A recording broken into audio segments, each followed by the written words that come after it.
Hello, beginner, noob, or other interested party. It is me, Tenacious Panda. I am back with a brand new video. This time, I want to extend my Soulsborne expertise. I want to help beginners, noobs, and the like as they venture into the Elden Ring lands between. You might be thinking to yourself, why the hell should I trust this guy? He doesn't sound too credible, and second of all, he's only got like 182 subscribers. To that I would say, first of all, hurtful. Second of all, I'm here to help, and my pedigree speaks for itself. I've beaten Elden Ring 4 times, with different builds every single time. And now you're thinking, oh, well that's not too impressive. Okay, I've beaten every Dark Souls game, Sekiro, and Bloodborne at least a dozen times. Literally a dozen times. Autism, a mental condition. That's not even including all of the non-From Software Souls-likes I've played and loved. Ever since I discovered the Souls-like genre, I have ate, slept, and breathed these games. Genuinely. I love them. I love nothing more. And I also love helping my friends, and now you guys are my friends as my viewers, through these difficult games with simple and easy but highly effective tips. Now that I've told you why to trust me, hopefully you bought in, let's go ahead and get started with the tips for beginners and noobs. Elden Ring tip number 1. Level Vitality. I genuinely cannot stress enough how important it is to level Vitality in this game. Look at your health bar. This is after a couple levels in Vitality with one of the starting classes. Look at the boss's health bar. I know, obviously it's bigger and it's to scale, but what I'm saying here is that you're going to get hit. You quite simply don't have enough reps in Souls-like games with the dodge, especially in this game where the timing is extremely fucked, to be completely honest. All kinds of weird moves, strange hesitations, definitely not as straightforward as any of the other titles we have played thus far. For that reason, I say, put points in your health bar. Look how long you can get it. That's what she said. Pause. Anyway, put points in Vitality because you can become a boss yourself, and even if you're getting whacked, you'll be just fine. And you can just fight right through it, keep doing damage, and it'll make your playthrough a lot easier. Do not sleep on Vitality, my friends. Don't sleep. Elden Ring tip number 2. Your stamina is key. Do not disregard it. Focus on it like Vitality. It might sound obvious, but until you start to really think about the role your stamina plays in Souls-like combat, you really don't understand how important it is. I said in the intro to prioritize it the same as you would Vitality, and I meant that because it essentially is. I say that because you have 2 ways to create damage or to get out of damage situations. Obviously, the only way to create damage is to use your stamina by swinging a weapon, right? And so you always need to have at least a little stamina left in order to do any damage, assuming you're using a melee weapon. Secondly, the only way to avoid damage outside of parrying, which I'm going to go ahead and assume you're not doing because you're watching this video, or if you're watching it for fun, congrats on being great at parrying. That's a badass thing to be good at. You can try and learn it if you want, but the 2 ways that you're going to, have the most luck are either 1, dodging the attack itself with your stamina usage by rolling, or B, just taking the hit itself and having tanky armor, which we'll talk about later. Again, that's where Vitality comes in when you do get hit, and sometimes you can afford to, even if you do just have a lot of health. But again, stamina management, that's the name of the game. Always be aware of your stamina bar. Never overexhaust yourself, because especially against more dexterous, agile enemies and bosses, that's when you get into trouble. Always keep an eye on that green bar and prioritize it almost as much, if not as much, as you do that red bar. Because if it runs out, the green bar, against harder enemies and later in the game, you're cooked, and the red bar might as well go with it at the same time. Elden Ring tip number 3. Be diligent in absolutely everything you do in this game. You will be rewarded for it. Let's talk about what it means to be diligent. According to Merriam-Webster, diligent is characterized by steady, earnest, and energetic effort, i.e. painstaking, and that's the approach that you have to take in these games. You don't understand. These developers are sadistic, and they hide things in the nooks and crannies that no other developer would.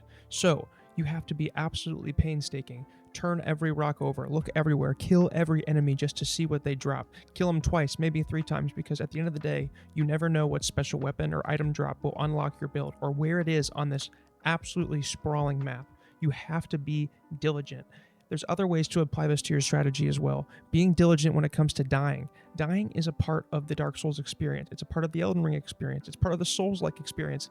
Failure, dying, all of these things are obstacles on your way to becoming the Elden Lord, lighting the fire, saving the world, doing whatever, right? We know this. However, being diligent with your deaths. Every time you die, reflecting and thinking, how did I die there? Maybe I ran out of stamina. Maybe I didn't do the stamina management things we talked about in the last tip. Maybe I just plain got smacked, right? I don't know. vary your approach and be diligent by recording and thinking about, what you could have done better over the last life. And that's how you will improve in this game. Diligence, painstaking effort, and painstaking analysis of both the map geographically and what you're doing strategically. Elden Ring tip number 4, your souls are your power, so be wise with them. And now you're probably laughing at me because, yes, I did call them souls and not ruins, which they would be known to anybody who started with Elden Ring. However, I refuse to ever compromise on this issue. They will forever be souls to me. I was raised in the slums of Blighttown. I fought on the streets of Anor Londo. For that reason and that reason alone, I am sticking to my guns here and calling them souls forever. I don't care what they are, but it doesn't matter what you call them because it's important that you understand just how important they are. And this might seem redundant from the last point, but it's not. Be diligent about all of those things, but also be diligent about your runes because this screen right here is the engine that makes your character go. And you might be overwhelmed, confused. What do I do? Oh my gosh. All you need to know, the basic point here, is that souls are power, runes are power, and what that means is that no matter where you are in the game, it's imperative that you prioritize these, that you do not waste them, even if you only have a couple hundred or later a couple thousand. Don't think of it in comparison to the runes or the souls you need in order to level up. Think about it like you have gold and you don't want a single gold coin to be left behind. So when you die, be extremely cautious about getting your runes back. Don't put yourself in positions that are going to screw you. One thing I like to do is what I call a death run. I will literally have 0 runes, 0 souls, so 0 liability, and I'll just hop on torrent or run into a dangerous area and grab all the items I can. At that point, if I die, it doesn't matter. I retain the items. However, I have no risk because I'm not losing the power, right? That's the point here. Souls, runes, blood echoes, whatever the hell you want to call them, they are power. They are what makes your character. And much like an engine, without gas, it won't go. You'll be frustrated, dying, losing, throwing the game away, trying to take it back to GameStop, and they're offering you $7 for one of the greatest games ever made, and that just adds to your frustration. Who knows what you might do then? So just remember, souls are power. Treat them as such. They're the most valuable item in the game, genuinely. Elden Ring tip number 5, know when to run away. It's not cowardly, it's just smart. Tell me something, friend. Do you remember this hill? Of course you do. Because you got called maidenless by that guy over there. And you said, I'm gonna take my anger out on the first guy that looks at me funny. And the first guy that looked at you funny just happened to be a golden knight on a golden horse who used to do laps right around here. And what you probably did is what even I did, as somebody who came into this game as not a Souls-like noob nor beginner. You probably fought the Tree Sentinel for hours to no avail, barely doing any damage, learning his moveset, eventually getting the fight down to a third, maybe a fourth, but eventually getting smashed by his AoE attack. The best lesson you can learn from Tree Sentinel is the one that he's there to teach. You are not ready to take on certain fights. The best thing you can do, the most efficient thing you can do, the most diligent thing you can do, and again, these games are all about those things, is walking right past him, heading into that church right there, going, finding a better weapon, finding enough smithing stones to get to +2, +3, coming back and doing way more damage. Your chances of killing him are going to increase tenfold. You're going to spend so much less time on this boss. And when you know you can do enough damage, you have more hope. You think, okay, I know I can dodge enough to get enough hits off to maybe finish this fight. Whereas if I were to be doing no damage like I was when I walked out here, got mad at him, and started fighting, it's so much more hopeless, right? So knowing when to run away, knowing when not to engage, you are probably underleveled. And underleveled, overleveled, it's all subjective in Souls-like, and that's the important thing. It is all subjective. So if you've never played these games before, or if you're struggling, just run away, get stronger, go and fight them with even footing, with better weapons. You can tell if your intuition is telling you, hey, I'm not strong enough, I'm barely doing any damage, and I'm getting like 1 or 2 shot, which isn't uncommon for certain fights, especially at the end game, but this is the first boss, right? Literally hanging out on this hill. He should not be whooping your ass that hard, comparatively. So, know when to run away. Tree Sentinel is a great teacher. That's why he's there. It's not cowardly, it's just strategy. It's just smart. Even the world's most invincible armies have retreated. You, my friend, need to do the same and come back stronger and enact your revenge. Elden Ring tip number 6. Do not get fancy. Keep it simple, stupid. Okay, we're back on the menu screen, but I don't want you to be afraid. I know it's easy to get overwhelmed by the sheer amount of information that you see right here. But, like I said, the best advice I can give to you is to keep this simple. Focus on what matters, and what matters are the attribute scaling of any weapon that you pick, right? So down there on the bottom left, right in the middle, we can see attribute scaling. We see that strength is an E and dex is a B. That means in order to get the most bang for my buck with this weapon, I need to put as many points into dexterity as I can without ignoring vigor or endurance like we talked about earlier.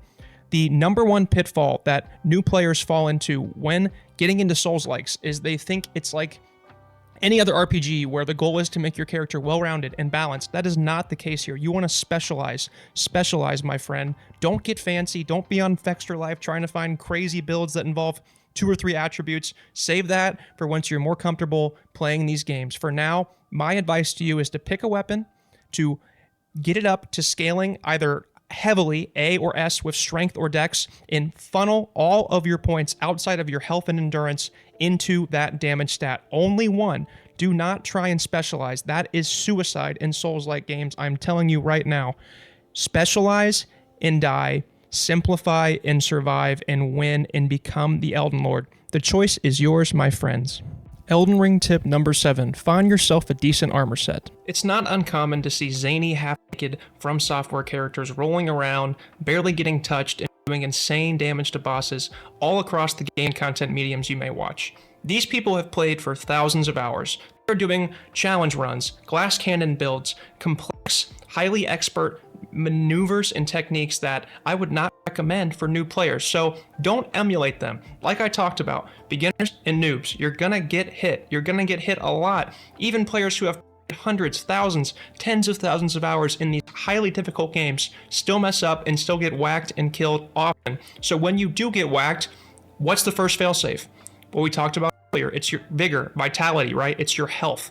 Secondly, though, if you do get hit and you don't hit the dodge, you got enough health to sustain it, the next step, the next wall we can put up is the physical damage resistance wall, right? There's 2 things on this complicated menu that I want you to pay attention to when you're looking at your armor set. First is going to be equipment load. So on the bottom right, that's going to show you light load, medium load, heavy load. That's going to affect your movement speed, most importantly, how quickly you can roll, also the iframes you get when you roll. So that is essential. If you are running a quick build, your dodge will be much, much better than if you were running a heavy build. And so as we put armor on, that equipment load is going to increase. And as you can see there, now we're on a medium load. The roll is not as quick and we don't have as many iframes as we would if we went light load. And like I'm saying, you're not going to hit all of your dodges. You're a new player to these games, so assume you'll get hit. That's why we level vigor, and that's also why we wear armor sets, because we're not insane and we know we're going to get hit. So when we do get hit, we're going to be ready, and we're going to have the other important stat that you need to look at, which is damage negation, right? So this is quite literally what it says. How much damage, what percentage of the damage is it negating?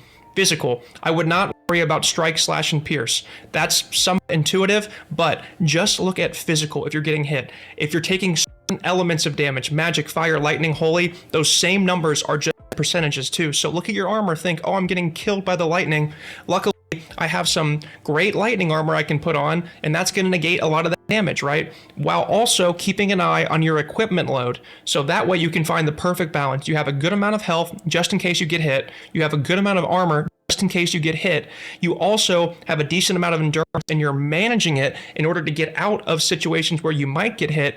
It's all about giving yourself the best chance to win, and that's how we do it here in Souls-like games. Elden Ring tip number 8. Shamelessly use the summon mechanic. Now, this one might be a little controversial, but the truth is it's only going to be controversial with douchebags who think that they have to tell other people how to play games. There is a subset of the Souls-like population that take pride in shaming other people for utilizing the mechanics that the developers put in the game for a reason, including summoning. Shamelessly summon people. It is great for lore. It is very helpful for new players. It's also a hell of a lot of fun. If after your first or second summon-filled playthrough, you want to go back with all the things you've learned and do a solo every boss run, which is what I do whenever I play a new Souls-like game for the first time, then I summon Shamelessly because, again, it's a hell of a lot of fun. Of course, I'm going to summon Castellan Edgar to help me protect Castle Morn. It's his damn castle. I'm not doing all the work. I'm telling you right now, if you are like, oh, well, I don't want to summon because people will judge me and people say summoning is for noobs and for people who need to get good, which we'll talk about later, just summon.